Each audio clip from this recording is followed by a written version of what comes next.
I went on a date on Friday. Some weird things happened. So let's kick it off from the beginning with this guy. We talked for a total of about a week, I guess. No, exactly a week. And everything was really great. Like, he did all the things that you could possibly want. I will preface this by saying I won't say anything bad about this guy. He didn't do anything wrong. Like, everything was fine. He was normal for the most part.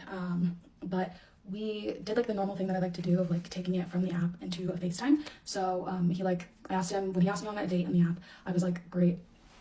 Sure, let's do it. He asked me on like a breakfast date, and I was like, okay, cool. Can we do like a quick FaceTime before, just like I always do. So he was down with that. We like took it from the app to text, and then like planned the FaceTime date. FaceTime went well. Like, it was nothing super exciting. I could tell that he was like into it and was like feeling good about it after that. Throughout the week, he continued like communication. Every day we were talking, which I felt a little overwhelmed by that, but it wasn't the end of the world. Like, it was something that I wanted somebody to be like very communicative and reach out and connect and like keep the ball rolling and kind of show interest. And I knew that that's why he was reaching out. So I was okay with it, even though it was a little bit much to talk like every day before you've actually met the person. But we ended up planning the date for Friday.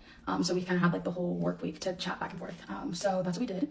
And he ended up like in the middle of the week asking for another FaceTime. So we had like 2 FaceTimes and talked every single day through text for like 7 days, right? Before we actually had the date.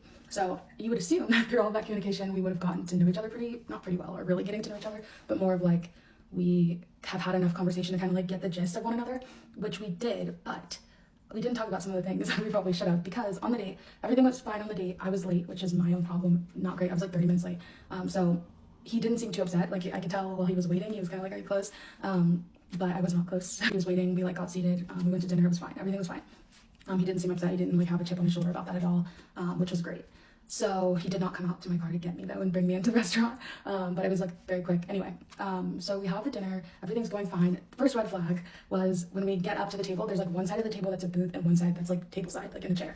And he kind of like went to sit at the booth, and I was like, oh, I want to sit at the booth. So that was a little bit awkward. I'm like, I feel like everybody knows the booth is a girl's side. So anyway, I wanted to sit at the booth. I did sit at the booth, no big deal. We moved past that. Everything was going fine. He was like being the same person that he had been throughout the entire time that I had been chatting with him. So he was asking a lot of questions, all of that. One thing that came up throughout the week was that he was like a super affectionate person, and he was like very like cuddly, touchy-feely, like that type of a person. So that was something that he kind of like mentioned to me, and we like briefly talked about it. It didn't seem like a big deal, but I kind of like made a mental note, like, I'm not naturally very affectionate. That's something that kind of like grows for me, but then there's also been times where like it just depends on the person if they like bring that out of me. So I never want to go into it telling somebody like I'm not affectionate. So anyway, that kind of came up, and I just kind of was like, oh, in the past I've not really been this way, so like this is kind of what you could get with me. Like, I'm not super affectionate naturally, but I have been, so I don't really know. It could be different with every person. So he had this like look of disappointment on his face, and I was kind of like, oh, you seem like disappointed, like you've kind of like closed off. And he was like, no, I'm just tired if it seems like that. And I'm like, yeah, sure. Like, I could tell there was like a shift, but not that bad. One thing that came up is we were talking, and he brought up politics in some way. Like, he said something about politics, and I was like, oh, that was something that I wanted to ask you about. And he was like, oh yeah, and I said, did you vote? And he said, yeah. And I was like, who did you vote for? Can I ask who you voted for? And he like paused for a moment. There was like a moment of pause, and I kind of laughed, and he kind of laughed, and he was like, I voted independent. And I have my thoughts about people who made the choice to vote independent. They're not great thoughts that I have about people who made that choice, but it is, again, their choice. And I think I definitely can't date someone who voted for that guy. And so that's not like, I'm not going to be able to be with somebody who's mad, because that's just not an option for me, and there's no world where that works. I don't feel like I'm living in a current world where like where people who are more liberal and people who lean more conservative can kind of like mesh together in a comfortable way, because I think we're just at a place where it's like human rights. So he did not say that he voted for Trump. He said that he voted independent, which I just got a feeling that wasn't true. Like, the pause made me just feel like it wasn't true. Anyway, that could be wrong, but I had a feeling that was not the truth. Anyway. So then from there, we kind of ended up getting off of politics, and he asked me who I voted for, and I said Kamala Harris, and he was just like, oh, like he was basically saying that he didn't have like he wasn't very political, he wasn't super political, and I was saying, yeah, I'm not super. He like was under the guise that I was, I guess, because I got like excited when we were talking about it, but I kind of explained that I'm not super political. It was more so of like I just wanted to know like where he stood, and that, you know, I'm interested in what happens. Anyway, so from there he asked me about like what things like am I passionate, or causes that I'm like passionate about. I think I can't remember exactly how he said it, so I'm paraphrasing.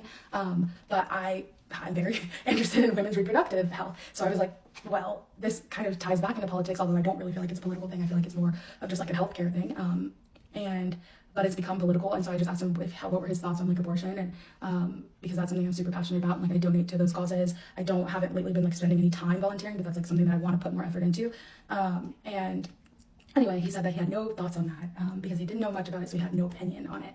And I just find that hard to believe that you can't have an opinion. I said, oh, you've never been in a situation like that? And he said, no, and then he just had no opinion. So anyway, we kind of like moved on the rest of the night. That this was towards the end of the night. Everything was fine. Like the rest of the day was fine. I kind of was just like, I don't think this is gonna work out. But then he proceeded to, at the very end, he like gets the check.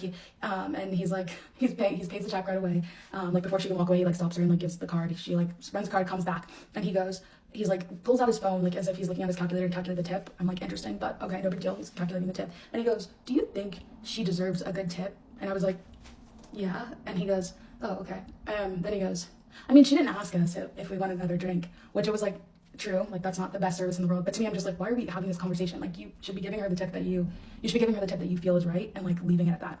So that just put a bad taste in my mouth. On my way home, I was kind of like thinking about it. I knew that probably wasn't the right fit, but I get home and I'm like talking it over, and just kind of figuring out like if I would even want to go out with this guy again on another date.